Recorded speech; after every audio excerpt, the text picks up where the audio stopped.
All right, guys, welcome back to Raising the Flipping Bar. We are excited to be in season 2, and I've got my good friend and confidant and a business coach, Doug Slaybaugh, with the CPA coach. Doug, welcome to the show. Thanks. Now, my understanding is I'm the only one who was invited back for season 2, correct? You are. You have the esteemed. So can you be clear on what I did right the first time so I make sure I repeat that?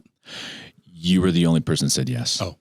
All right. Well, good. Well, I'll keep saying yes as long as you keep asking. Everybody else turned me down. Okay. So fair enough. I guess that's an esteemed club. I'll take it. I don't know, but no, I'm really excited. Actually, you're the only person that I wanted to have back. Not that the first guests weren't great, but I love hopefully the reoccurring theme that we can talk about, which is professional development, personal development, and business strategy. I think those are going to be super key that we'll jump into here in a second. Big things. Absolutely. Okay, so let's get into it. We have, there's definitely a lot that I want to get into, but I think what's most important is if people didn't see the first season, give us an idea of who you are, what is the CPA coach, and what do you do? So I spent 20 years in public accounting. I've been in the biggest firms, Arthur Andersen, Price Waterhouse. I went to a construction company actually for a couple of years and ran it up in Aspen and had a great time, Pacific Sheet Metal, and did gutters and HVAC. And nice. It's a place I grew up in. And there's something very special about working with your hands and actually seeing a project finish and be able to walk away from the house and just be like done. Yeah. I loved. And you don't get that in accounting. You don't get it in a lot of things, right? It's always, you got to keep going. They keep calling. I got to keep doing whatever. And so I really enjoyed that, but I'm a CPA, and back in, call it 2014, 2015, went through a bit of a period of self-reflection where I really wasn't proud of who I was, what I was doing. I was making great money. I was really good at what I did. Yep. I was a partner and had been for about 10 years. And in that self-reflection, I found kind of a void in who I wanted to be versus who I was being. Okay. And so I did a deep dive for about a year and a half and really considered who I was being and who I wanted to be, and found opportunities to change. And the change really came in the form of coaching. And I'd been a coach for many years in public accounting, but never took a class or read a book or anything. I was just strong in empathy and compassion. So I got curious and started exploring executive coaching. I found there the opportunity to provide value to people beyond signing an audit report or providing financial advice. And it was something that really lit me up, really created fulfillment in me, purpose in me. All my core values were resonating. They were lit up. And after some long discussions with my wife, we decided to go for it. And I resigned from the firm on March 26, 2016. Okay. And I stayed with the firm to transition stuff until October 3rd. So we're coming up on 7 years Nice. of being a professional coach. So what does that mean? That means I went to school. I'm certified.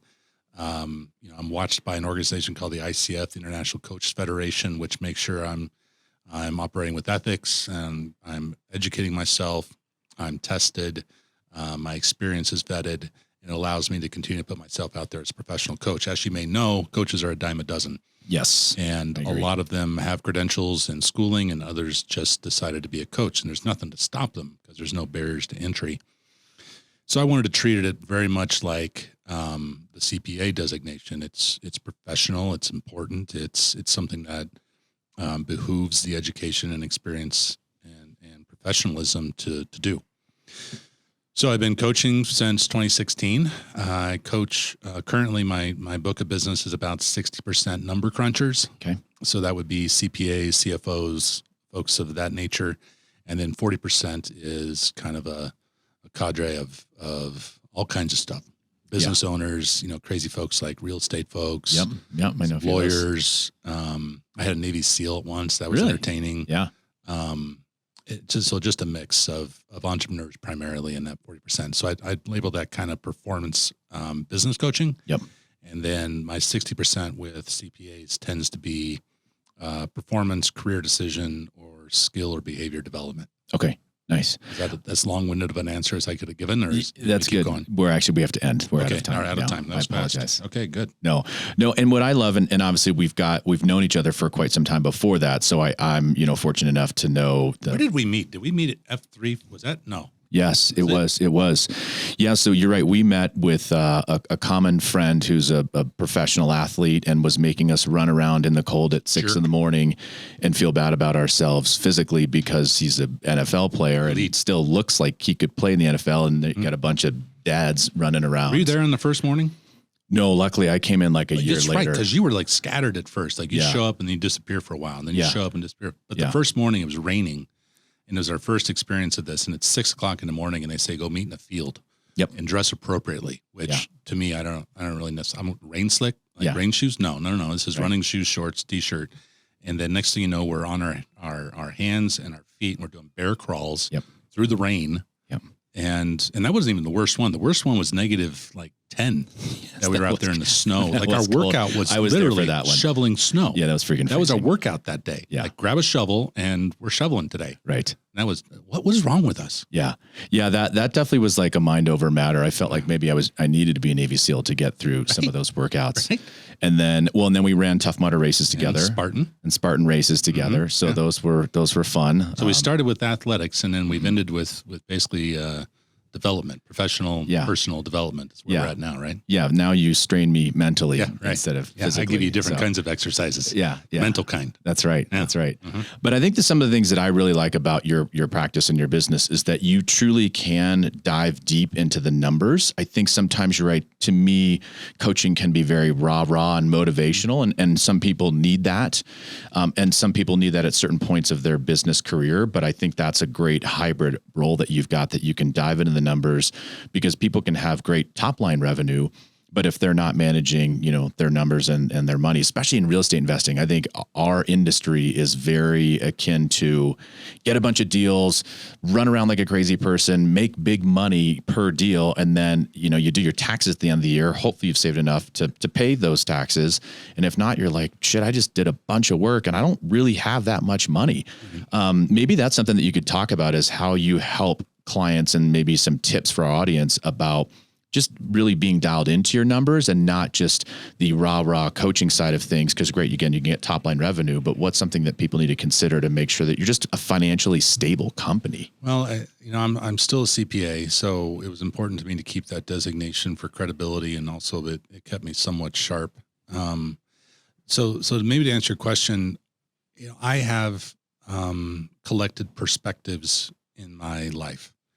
And it's how I build my empathy, is I collect perspectives. And so I'm able to see something from all these different points of view. So when I work with you, I change hats like 4 or 5 times in the conversation. That's true. I go from, compassionate, how you doing? You doing okay? How's your back? Shit like that. But then I'm able to jump into where the numbers, where we at, how does whatever's going on change your outcome for this year? And then I'm able to change in the perspective of, okay, how does this fit into long-term strategy? How does this play out? Where does this end you up? What is the destination? And I'm also able to be someone who says, okay, we need to have better habits. We need to have better rituals. We need to have better wake up and get going processes to put you through and into what you want to do. My point being is with these perspectives, I'm able to support my clients in a multitude of facets. Yeah. And it gives me something that a lot of folks don't have, just through my experience and what I've accumulated over the years. But maybe to circle back on part of your question, what advice or what thoughts would I give someone listening to this on their business? I think knowing your numbers is essential. Yeah. And it sounds stupid, but if you don't know your numbers, what are you doing? Right. That's, if you're not able to stop and say, okay, where are we at this month? Did what we put in place at the beginning of the month work? What do we need to do next month to make up for what didn't work this month? And how does this play out for the whole year? And how does this affect my check that I'm writing to the IRS at the end of the year? Or am I reinvesting at the end of December? Am I writing a bunch of checks? Am I buying a bunch of stuff, or am I sitting back and just writing a bigger check? Right. Like having the ability to see where your business is, not just in feel, because you'll feel busy. Right. You'll feel, my day is full of meetings, and I've got this new job, and it's great, and I just flipped this, and it's amazing. And look at all the money. But if you stay there, you're not looking at the trees. You're stuck in that forest. You're in the weeds. But knowing your numbers is actually kind of fun, and this is where I'll lose some people. But what I love to do at the beginning of the month is I have In my business, I have spreadsheets that Yep. I run. Imagine that. Shocker. Yeah, I know, big shock. But I will be able to determine and look back on my coaching hours 1 month versus the last 7. I'll be able to see what my rolling 12 is. I'll be able to see what my effective rate is on clients and hours. I'll be able to see what total revenues for the year over other years. I'm able to see how my costs are coming out versus other years. And once a month, I'm able to say, okay, is this good enough? Is this where I want to be? Because I've got a whole month to say, no, it's not. And I need to make some changes. I need to get more clients, or I need to get or spend less, or be more aggressive in my lead gen or my business development, so I can make each of those months work. And if I wasn't doing that, I just get to the end of the year and be like, yeah, it was a good year and I did all right, and accidentally land where I land. But it's like, what's the name of the sport with the rocks they shove down the ice? Oh, curling. Curling. Yeah. It's like curling. Yep. Like when you throw the rock down the ice, it's not over, right? Like it goes down, and there's these dudes with brooms that just sit there and they just go nuts, right? Yeah. What are they doing? They're making that rock either slow down or speed up, or maybe go a little bit left or a little bit right. I don't know what the hell they do. I've never played it. Right. That's what it looks like they're doing. Yeah. Hopefully. But those little nudges, Yeah. that's what's super important about business, because the rock is you throwing that business out there. Like, I'm going to be flipping, or I'm going to be developing, I'm going to be buying, whatever. But if you don't go down and nudge it along the way, if you're not watching those numbers to see where those nudges come from, who knows where that rock's going to land? Yeah. And knowing your numbers allows you to make those nudges. No, I think that's really, really good insight. And, that really brings up something that actually we worked on maybe a month or two ago. And I think you've got a great skill for this, but maybe also, again, kind of framing our audience, which are real estate investors, real estate agents, entrepreneurs, the ability to simplify what you do, whether it's making that so that you can execute on a day-to-day basis in your business, or something that you and I were working on is, okay, if we expand elevation in other markets, you have to simplify. We can't make things overly complicated. And so we came up with this almost, equation of, we find stuff, we fix it / own it, and then at some point we probably sell it. That summed up our entire business. We've got multiple divisions and we've got multiple products, but at the end of the day, I mean, that was it. It was like this simple math equation. So maybe talk a little about, kind of how we might be able to help our audience just simplify what they're doing for today, or maybe like, hey, 5 years from now, 5 markets from now, talk about simplification. There's a concept called Parkinson's law. And basically what Parkinson says is, work expands to fill the time you allow for it. That's the general rule. Yep. And what that ultimately translates to is that we have meetings that are scheduled for 60 minutes that only need 15 minutes to get done. But because we scheduled an hour, we're going to shoot the shit, and we're going to make it last an hour. The same thing happens in your workday. We tend to get busy just because we have time. And next thing you know, we're creating reasons to be busy. Yeah. Another part of Parkinson's law is that we're really good at making work for others. And that work may or may not be on point. Yeah. That work may be on something you shouldn't have your toes in. That work should be something that doesn't matter. That work could be something that doesn't get you where you ultimately want to go. It's distractions. It's like the checkout lane at Target. Yeah. You go in there and you've got your bag full of shit already. Yeah. Because someone's grabbing stuff and they're throwing it in, and I like this dress and I want a DVD, and you're like, we don't even have a DVD player anymore, but you bought it anyway. Right. Then you get to the checkout lane and it's gum and cards and chapstick and all this stuff, and we just start throwing stuff in. Next thing you know, our bills doubled. Yep. And we don't even remember what we went there for. Same thing with business. Like if we open ourselves up to those distractions, if we go in without being clear and simple about what we're trying to achieve, we're vulnerable. Yep. And things will come to us, and they seem like great ideas, and we'll vet them, and we'll have meetings about them. We'll try to mix them into the strategy. And next thing you know, you don't even know what the strategy is. Yeah. Because it's so wide. But what's the core? Like, what's the core of the business? What should you be focused on day in and day out in driving your business and growth? And if you can't answer that, or if you answer that in like a paragraph, you got a problem. Yep.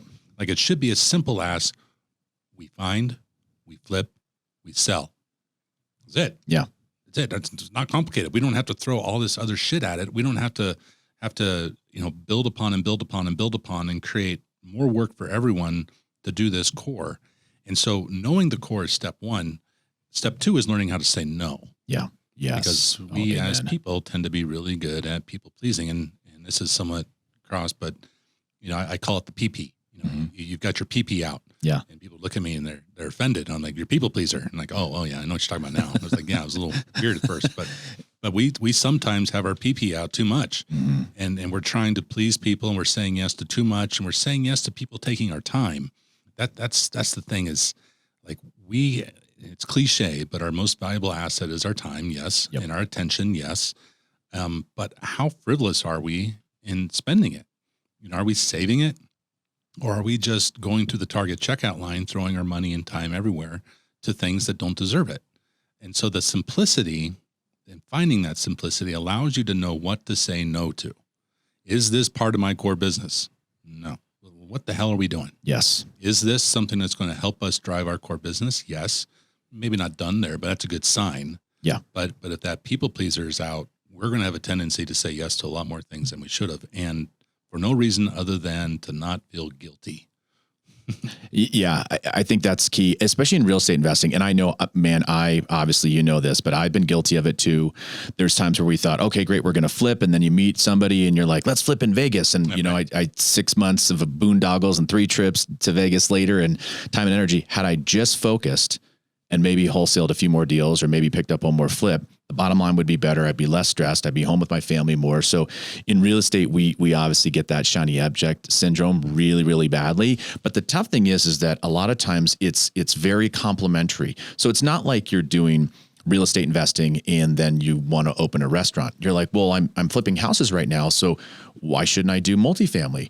Why shouldn't I get Airbnbs? Why shouldn't I, do an office building? So, but what I'm quickly finding, and I really want our audience to hone in on, is actually in the first episode, I did a little bit of a book review, and one of them was on Dan Martell's book, Buy Back Your Time, which I know we've already talked about.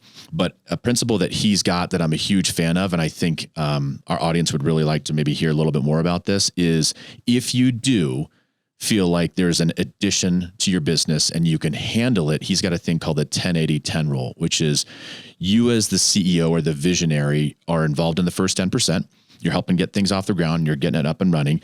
You got to have somebody else or a staff or a team execute the middle 80%, or else you're probably going to fail or run yourself ragged. And then maybe you jump in on the last 10%.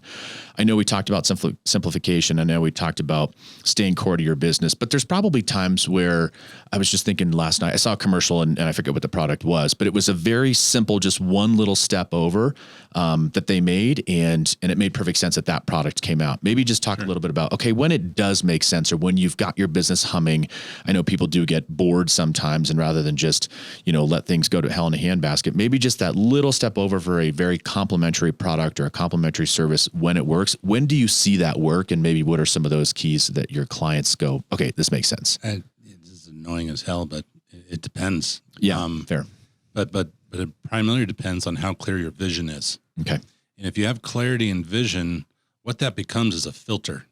Your vision becomes, a choose your own adventure.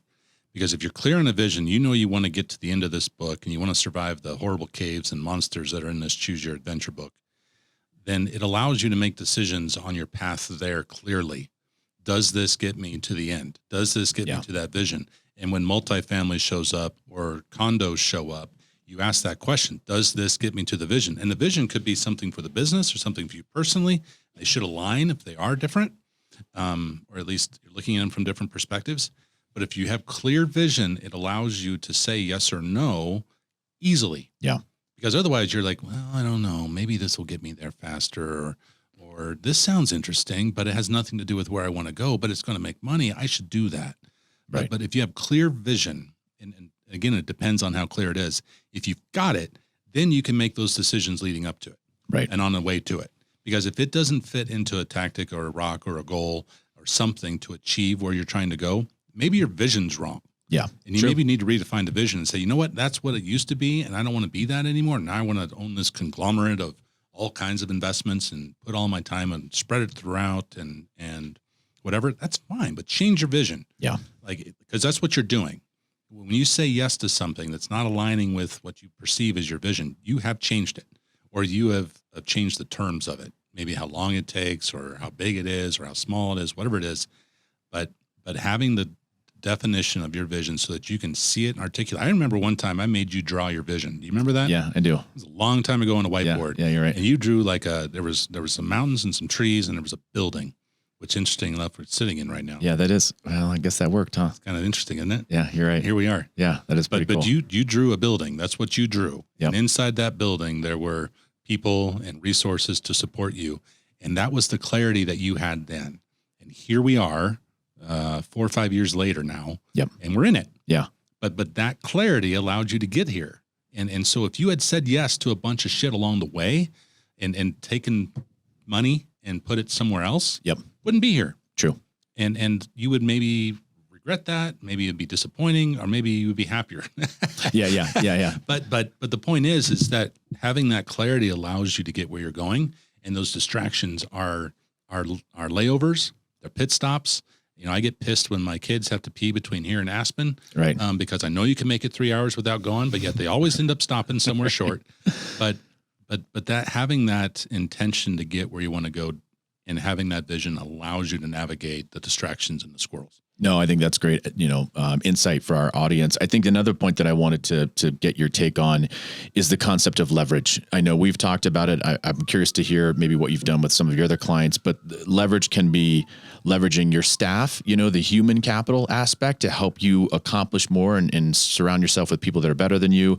It could be actual money, true capital, or maybe time. I know those are 3 big kind of levers that people use to help grow their business. Talk to me a little bit about leverage and how people are successful using that to move forward. So I came from public accounting, and the entire model in public accounting is based on leverage. And what it means is that there's someone who's leveraging other people to do the work that they either shouldn't be doing or at their rate sure as hell shouldn't be doing. Yep.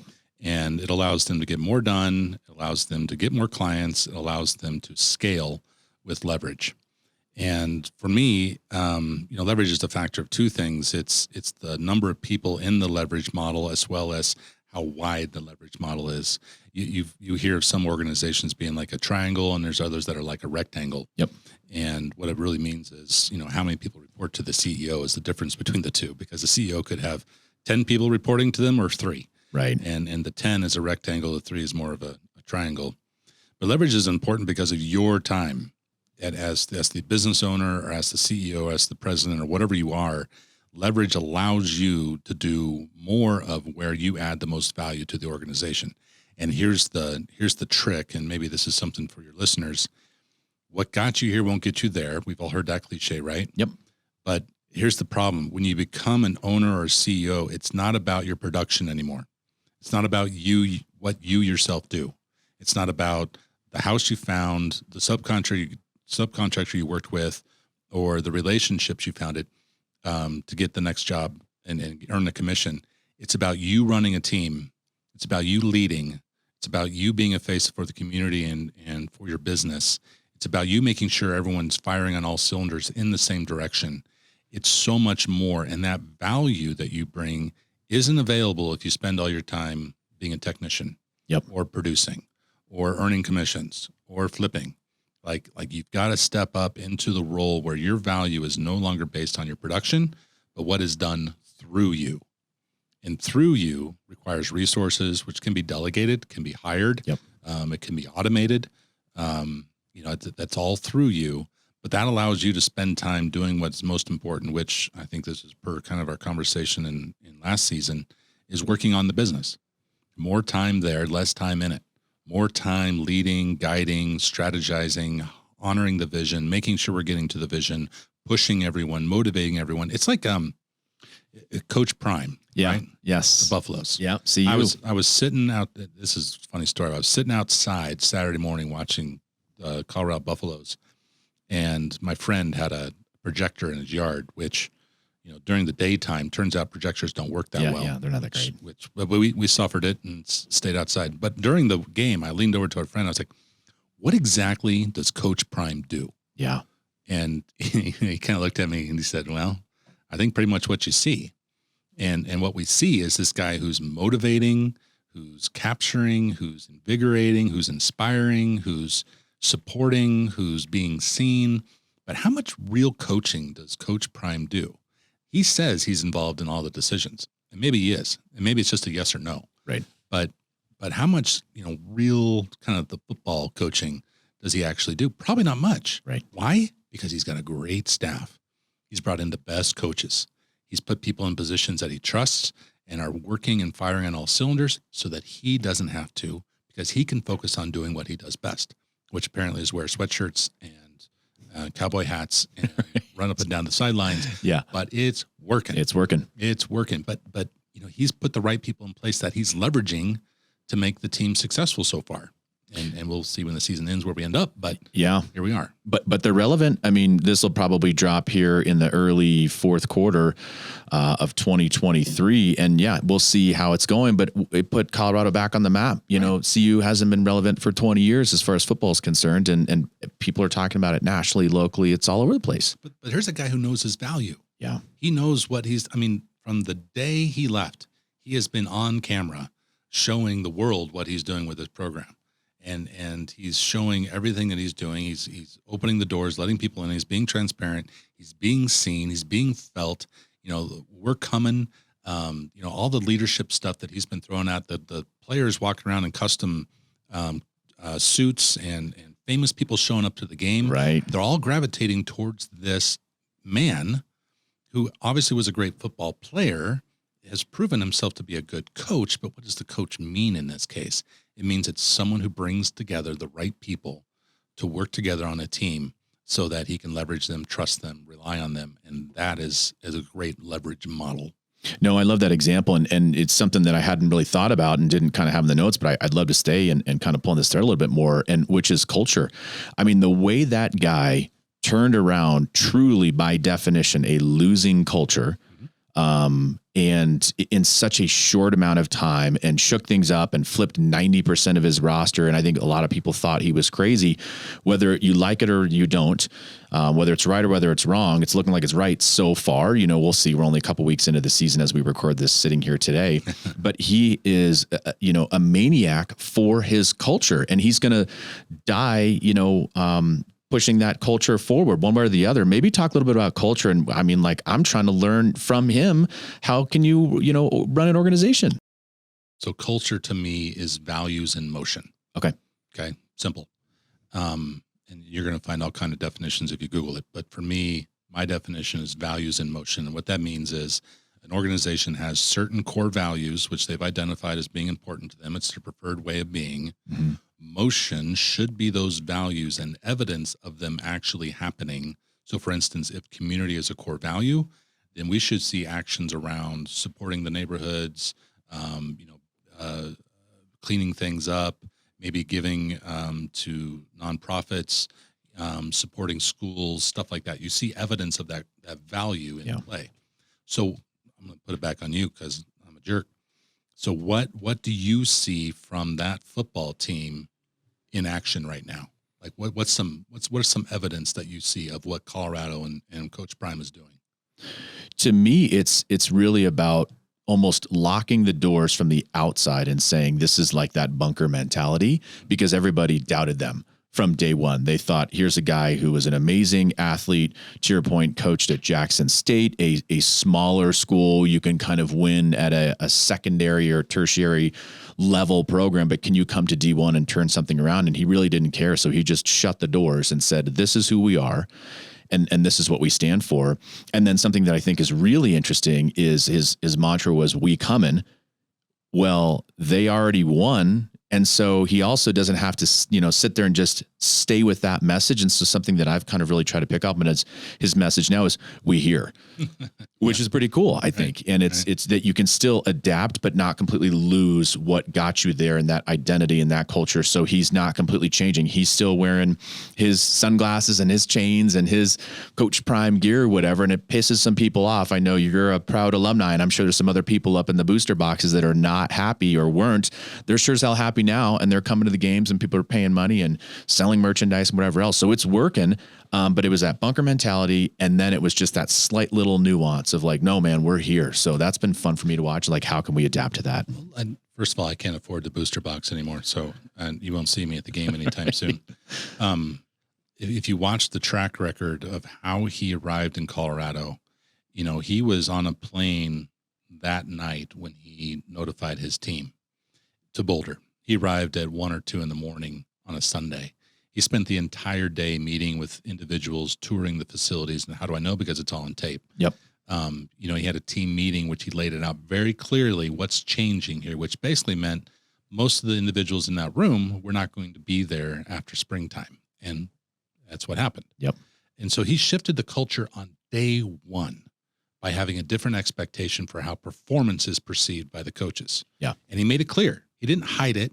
He didn't hide it behind a closed door and saying, sorry, you can't be on the team anymore. He said it to everyone, and not just the players. Anyone listening and watching the YouTube videos heard it. We have different expectations for performance. We have different expectations for how we practice.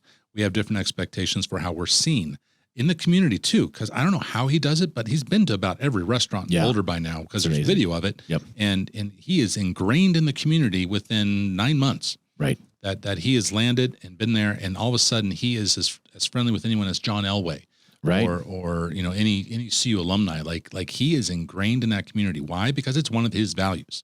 He is transparent. That's one of his values. The high expectations for performance is a value. His preparation for games is a value. Like being prepared, having an agenda for everything. Like when you see him talk, there's an agenda running. Yep. That you don't see, but you feel. Like he's prepared for whoever shows up to talk to him, whether it's the Wu-Tang Clan or alumni or Rick George or whoever shows up. He's prepared with an agenda on how he's presented. So look at that culture. Yeah. Look at that evidence. Like when it comes to culture, and let me turn my attention instead of CU Buffs to your audience, start with the evidence. Like what evidence do you have of your culture? Are you giving? Or do you have high expectations? Are you asking for high performance? Do you have accountability? Big word. Yep. How are you seen, perceived? What evidence do you have of how your culture is operating? You can tie that evidence to a core value.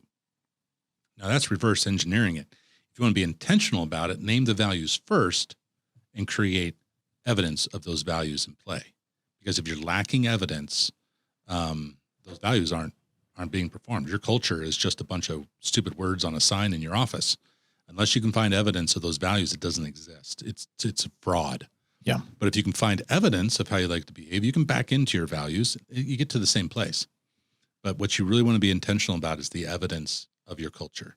Like what proof do we have that we are being something, and what is that something? And is that something I want to be? That was me on a rant. No, I think that was good because I think I can easily look back. In the next couple of episodes, I'm going to do one on our best deal ever and our worst deal ever. And a lot of times, if you look back at your failures and some of the worst things, it's because you can say, hey, if I've got 5 company values, I probably didn't check any of those boxes. And that's where stuff just goes sideways. You can definitely have the best intentions. And if it was in line with your values, shit just happens from time to time. But a lot of times I know in our business, we can look back and go, yeah, we kind of swung and missed. And it's because we checked one box and not 3 or 4, ideally 5 out of 5 boxes on the value side of things. You and I shared a conversation recently around physically where you are at in your business, your building, your office. Like what evidence of your culture do you have around you? In my office, I have what I call artifacts, and they're little mementos of things that I've been given by clients, like golf clubs, hats. I've even got like little coasters that one of my clients made. She's an artist. Paintings that I've been given. Cool. I got a cozy from you. Thanks a lot. Yeah.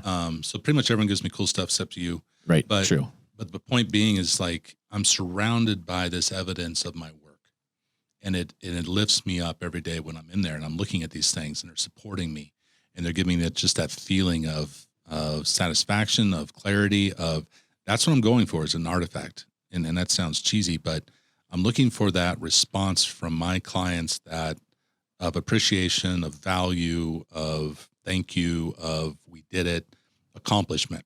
Right. And so I surround myself with that. Now look at to listeners, your physical environment. What does it say about your culture?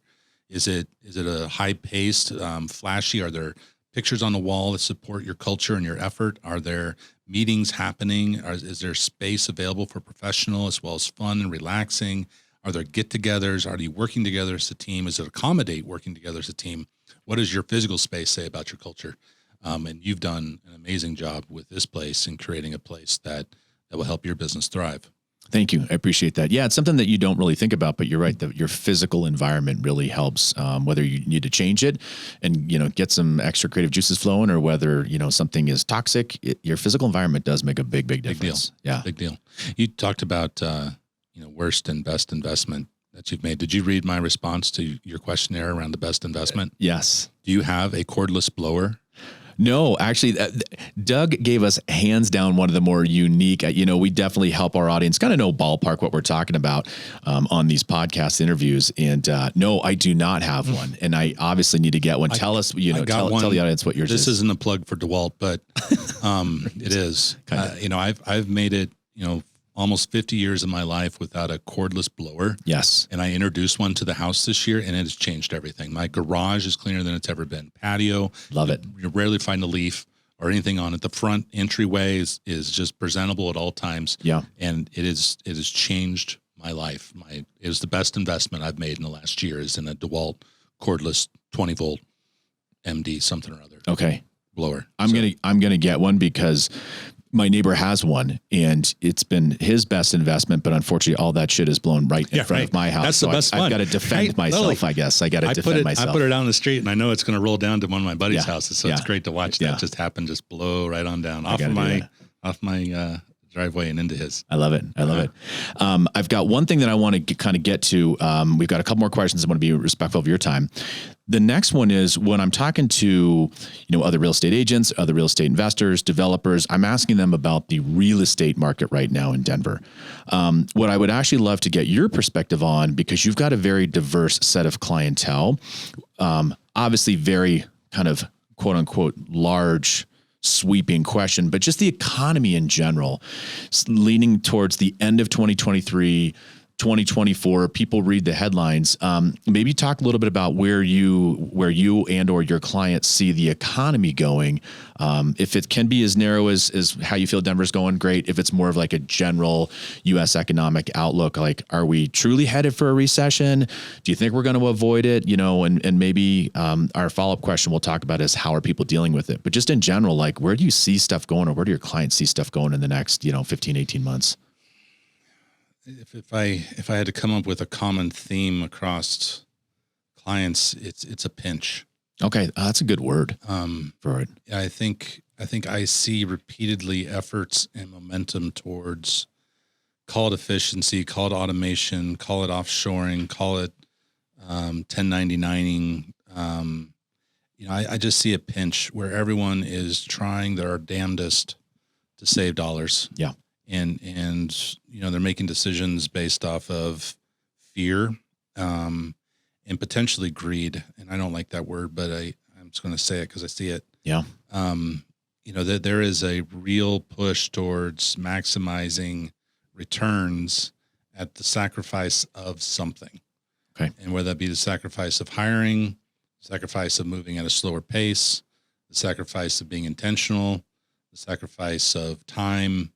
There's just a real pinch that I feel a lot of my clients are going through. And, I can't even say that it's market related. Okay.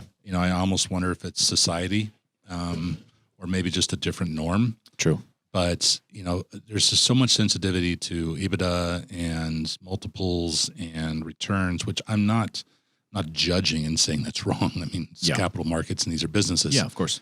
But it almost becomes unprecedented. And I guess maybe with AI and with automation and technology too, this is the train that left the station long ago. But what I'm seeing is just a lot of effort to pinch pennies, pinch time, pinch people. And unfortunately it is what it needs to be right now. Yeah. Right or wrong. And I don't judge it. It's just what I feel. And so that allows me to say that without trying to, put a fact or a truth to this. It's just what I feel. I think with a lot of my clients who are in service industries, it's especially prevalent. And then I think those outside of the service industry, it's also prevalent. I'm kind of babbling here. I'm also kind of alluding to maybe a personal feeling about it. And I think it's unfortunate. Yeah. It kind of makes me sad sometimes. And this is way out there, but this may be what a capital market looks like after as many years as we've had one. Right.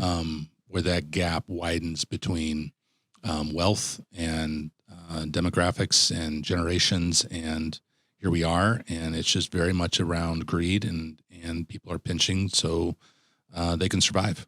No, I think that's really astute. I think what we saw, a term that came up, in my opinion, a lot kind of coming out of COVID was what kind of quote unquote recovery we're going to have. And I think people that brought up that K-shaped recovery, to me, that is very, very prevalent, where to your point, I'm a capitalist. Obviously we're here to make money.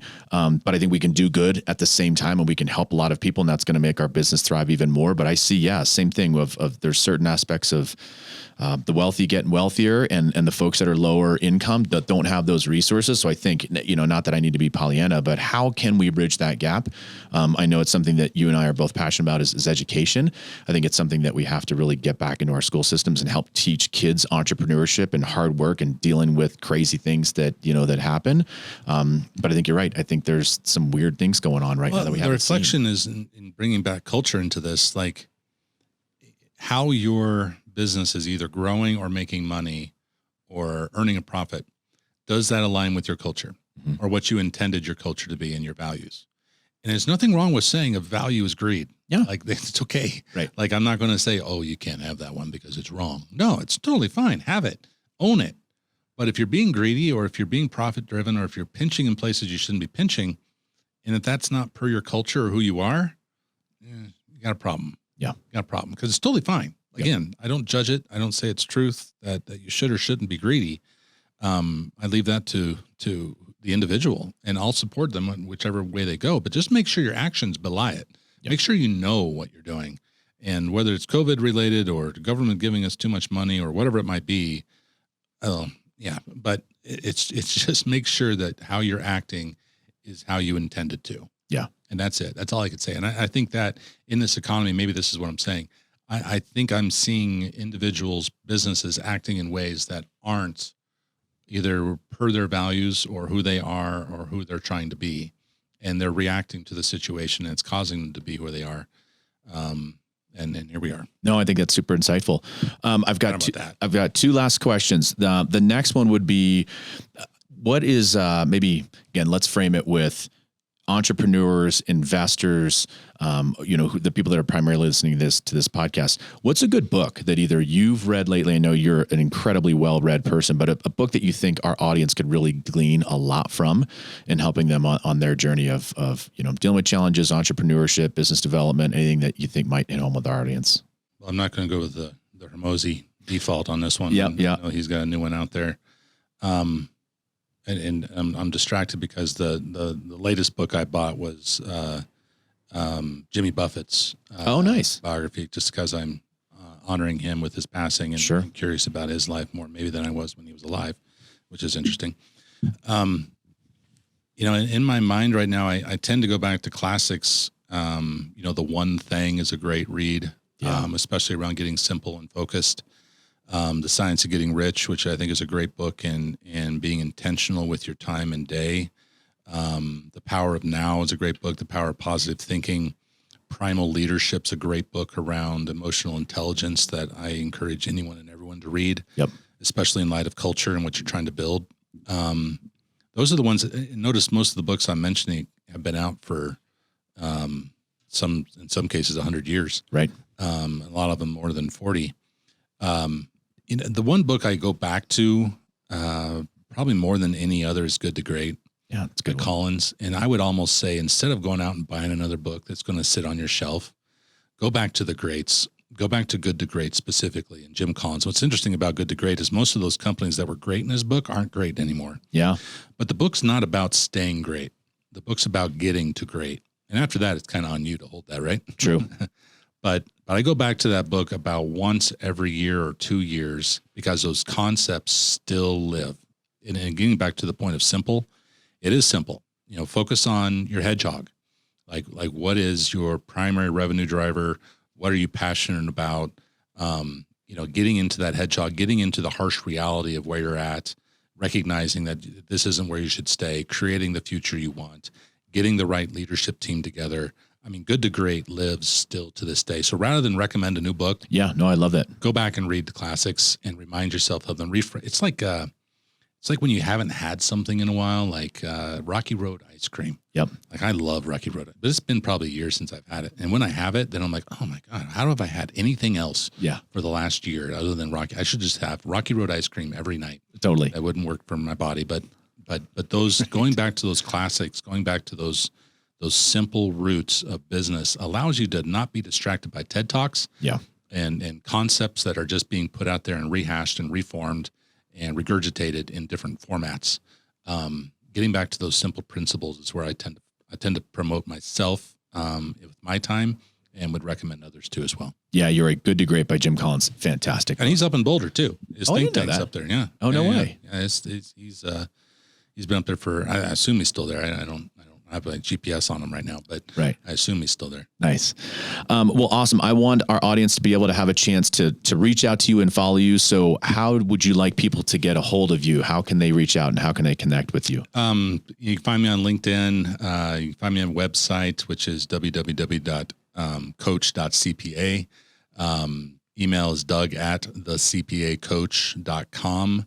Happy to talk to any of your audience. And I think, while I tend to focus on number crunchers, and that is the majority of my business, I still keep 30 to 40% of my business for entrepreneurs, folks that are looking to grow their business, folks that are looking for expectations and accountability, folks that really want an advantage, which is what I provide most of my clients, is an advantage over where they would otherwise go. Awesome. Doug, well, thank you so much for being the very first return guest on Raising the Flipping Bar, and we will 100% see you again, and we'll catch you on the flip side, my friend. Cheers. Thanks.